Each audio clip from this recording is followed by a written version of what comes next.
What's good, YouTube? It's your boy Mekhi back in the building, you feel me?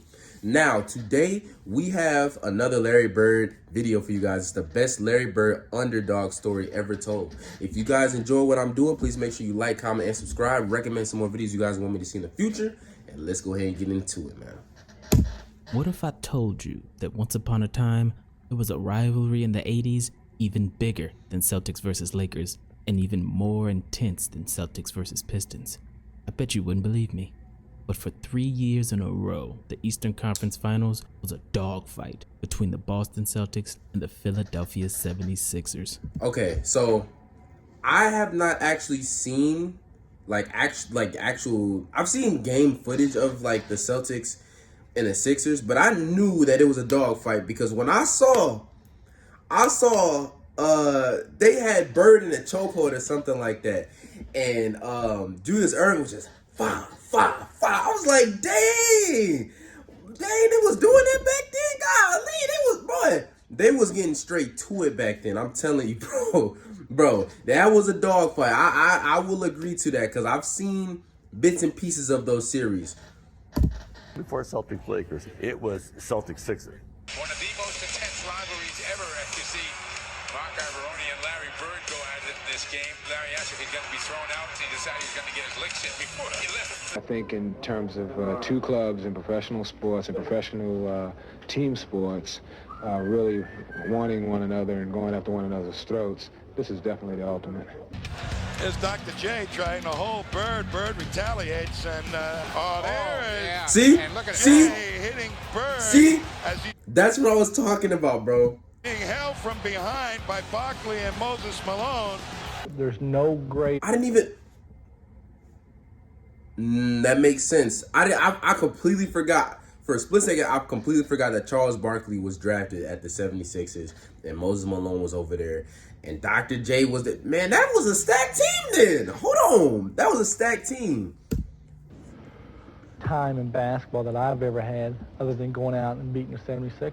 And in the 1981 Eastern Conference Finals, they had a battle for the ages in what many experts have called the greatest playoff series of all time. It was the greatest series I've ever played in my opinion, maybe the greatest series leading up to a championship that two teams ever had to play. Larry Bird and the Boston Celtics were facing the MVP of the league, Dr. J, and the Philadelphia 76ers, the team with the best record in the league. And to make matters worse, Boston had not won a single game in Philadelphia in almost 3 years because the 76ers were stacked with a team full of Hall of Famers. Well, start out with the Hall of Famers they had over there. Start out with Dr. J, Bobby Jones. Maurice Cheeks was the starting guard, became a Hall of Famer. Caldwell Jones, the Boston Strangler, Andrew Toney, Daryl Dawkins. Daryl Dawkins was like Shaq, just strong and big, and they were coached well by Billy Cunningham. That's why they were so tough. Just 1 year earlier, a rookie Larry Bird led the Boston Celtics to the greatest single-season turnaround in NBA history. One man took the second worst team in the league from 29 wins to a 62-win championship contender overnight.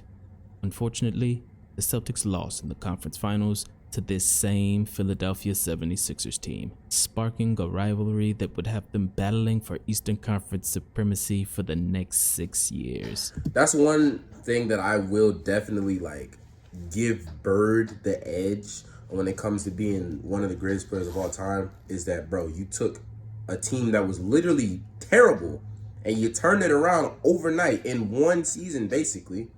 So that's why I give him his props and his respect, because there's no other player that has done something like that. None. Overnight? None. Following season, it was looking like deja vu all over again. So in '81, we win the first game up in Boston. Then you guys come back and win game two.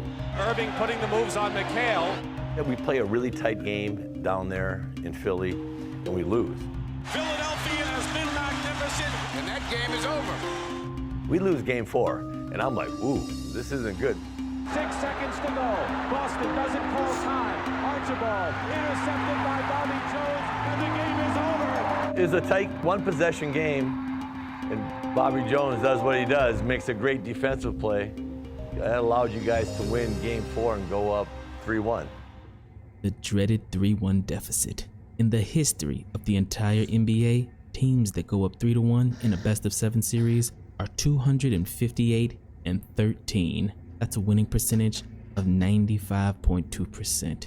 So the chances of Larry Bird and the Celtics coming back to win this series was at 4.8%. And for teams that go down 3-1 and win the championship, their chances drop down to 1.5%. So at this point, to say that Larry Bird was an underdog is an understatement. I wasn't the type of guy to take stuff for granted. 3-1, I mean, it felt good, but it was by no means a foregone conclusion. A desperate situation for the Celtics. Game number 5 of this Eastern Conference Finals. The Celtics must win 3 straight. In Game 5, the Celtics were losing by 10 points, with only 6 minutes left in the game. And with the season on the line, Larry Bird took matters into his own hands. Larry going to work offensively. One-handed baseline. An off-balance play by Larry Bird, who does every aspect. And Mekhi, they're going with their starters as Larry Bird on a turnaround hits the jump shot. Andrew Toney shot, no good. Bird the rebound. He's taking matters into his own hands, Kevin. Mekhi, though, with the offensive rebound. He misses. Bird, he's got it. Pointed out Caldwell Jones in there. Going to the hoop, Bird, he could not be denied. Larry Bird brings the Celtics to win 1 point. This clutch bucket was the last field goal of the game. Some defensive stops and a couple free throws later, the Celtics won Game 5 by only 2 points. All right, here it is. 1 second. Boston up by 2. Trying to go to Philly for Game 6. Intercepted. It's over. The Boston Celtics, who are down by 6 points with 1:28 to go. But Bird came back in the final crucial moments and did it when he had to do it. And going in Boston, losing the next game, you know, you had one to play with, but, you know, coming into Philly, it's like, man, you have to feel good coming home.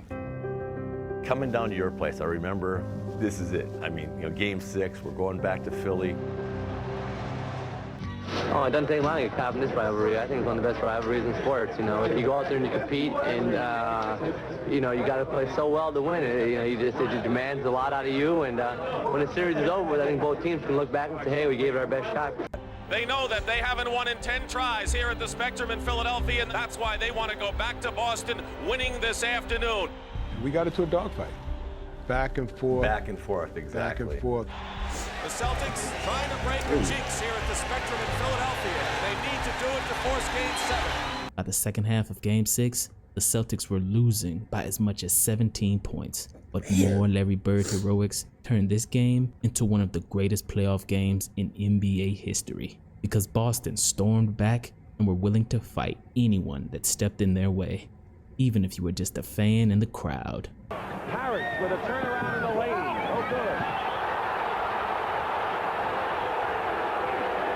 Maxwell and Dawkins going at it, and now Maxwell goes into a crowd and goes after a fan. Maxwell goes after a fan, and there's Bedlam in the stands here, and Bill Fish is over there. Someone said something to Maxwell, and he went in with a vengeance. I got knocked into the crowd, and when I got knocked into the crowd, some guy was saying something to me like, get back in the damn game. So I jumped over the photographer, and then it registered in my mind what he had said. As soon as he said that, I re-jumped back over and went into the stands with a flying forearm. At that time, it galvanized all our players together. It could have been all these people against us, and we were going to go down together. And at that particular point, the great Dave Zinkoff, who was the public address announcer for Philadelphia, comes on when we're down by 17 and says to the crowd, tickets go on sale for the championship game right after this. Oh my God, everybody looked at each other and went, are you kidding me? This guy already said that. And then it was on like popcorn then. We were down 17, almost before half. By the time we had our foot square in their behind after they were doing the celebration, we were down by only 5 points. Tiny tries to drive. Bird, rebound, basket good, and a foul. They got Mekhi, Bird, Maxwell, ML Carr, and Archibald. Looping shot by Larry Bird. 23 points for Larry Bird, and the Celtics lead 84-83. As Larry Bird leads the comeback with 25 points, 16 rebounds, and 4 assists, he once again hits the last clutch bucket of the game. Bird out to Tiny with 8 seconds on the shot clock. Bobby Jones is on him on a defensive switch. Hollins on Bird. Larry Bird shot. Hey! Look at that shot. This shot put the Celtics up by 3 points. One defensive stop and a pair of free throws later helps Boston finally win a game in Philadelphia, something they hadn't done in nearly 3 years. Dawkins and Caldwell Jones, and that'll do it. The game is over. Boston has won. Only 3 teams have come back from a 3-1 deficit. I know that didn't count, but whatever he just put up went in. What did he do? Boston has won. Dawkins and Caldwell Jones, and that'll do it. The game is over. Boston has won. Just heaved at it? Just went in. Teams have come back from a 3-1 you won the game, deficit to force a 7th and win a 7th game. And the first time in 12 games, the Boston Celtics have defeated the Philadelphia 76ers. And after that game, Kevin McHale called what happened next his most favorite moment of his entire career. Kevin McHale, what is your favorite NBA moment? Ooh. I would say 81, Game 6. We were in Philly, and we were down 3-1, and we won Game 5 in Boston to go 3-2. And we beat them on a last-second play where Tony's driving in, and we get a block, got my hand on the ball, and we win the game. And go back to Boston, and there's people like there's like I didn't realize that, because I'm new to Boston. It's my first year being out there. I come from northern Minnesota, small mining town, played at the University of Minnesota. I didn't realize that Boston and Philadelphia hated each other sports-wise. I mean, hated each other. So we get back that night, and there's people. There's a crowd. I mean, there's people at the airport. And this game, we haven't won anything. We still have Game 7 to go. And they were the whole city was like electric. And then Game 7 in the arena, when I walked in, I got chills because the people were all standing up cheering. 18 minutes before the game, we went out to warm up. There wasn't an empty seat, and they stood the whole game and cheered and yelled and screamed. No dancing girls, no nothing. And Oregon going, and it was the most unbelievable environment you've ever seen. The building shook. I was at that game. I was at all those games. And Game 7, to this day, is the best basketball game I've ever been to. That was the only game I've been to, I've written about this, where the refs were just like, guys, you settle this. Guys are on the floor every play. There's 3 guys getting knocked down. It was like a rugby match. And I've just never seen a game like that. I don't think that game would happen again. There would have been about 20 flagrant fouls. The Philadelphia 76ers, they have to be wondering about the fact that they had the Celtics put away. And all the Celtics wanted to do was win one at a time. Red Auerbach told me before the game, Kevin, it's not so much saying you got to win 3 games, but to tell your team they have to beat us one more time. That was the championship game. Whoever won that series between Philly and Boston, and Philly being up 3-1, and you getting them back to Boston for Game 7, whoever won that particular night, we knew that either one of those teams, Philly or Boston, could beat Houston. So that was the championship game that particular night. Chris Ford, this is from the corner. Larry Bird, the rebound. That's what Boston has done to Philadelphia, dominate the offensive board. Parrish doing to Dawkins what he did to him, but misses. But Larry Bird, another offensive rebound. And the next time. Tiny to Ford. Larry Bird, 3-point play. If anything could ignite a crowd and ignite a team, a 3-point play by their best player, it's the safest way to do it. And just like the previous 4 games, Game 7 went down to the wire. And with the tie game, with 1 minute left on the clock, Larry Bird does what Larry Bird did the entire series in the clutch. Irving setting up for something. Fakes. Low into Dawkins. Double team. Dawkins goes in. Misses. Here comes Bird out of the pack. Bird's coming to the left. The stop and pop off the glass. It's gone. Boston leads 91-89. 1 second left. And the pass hits the Oh. top of the backboard. Oh my goodness. They came from 3 or more down, and they have won the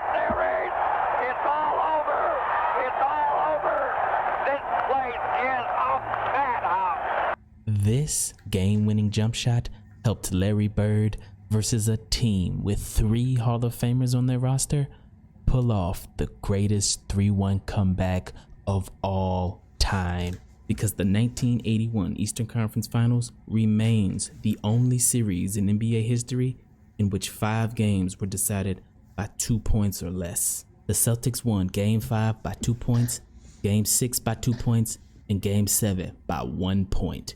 Each game literally went down to the last second. Now that is the definition of clutch. Because we did win a lot of 1-2 point games. It just seemed like every time you look up the clock, we had a 1 point lead and there's 1 second on the clock and they had the ball. It was them type of games where all the emotion, all the adrenaline, and everybody was just flowing and everything was just going to perfection at the end of the game. That was probably the best games I ever played in my life. It was a 7-game series and every one of them was just full of excitement. Only 4 teams in the history of the NBA have ever come back from down 3-1 in a series and went on to win the championship. Bill Russell's Boston Celtics in 1968, Hakeem Olajuwon's Houston Rockets in 1995, LeBron James's Cleveland Cavaliers in 2016, and Larry Bird's Boston Celtics in 1981.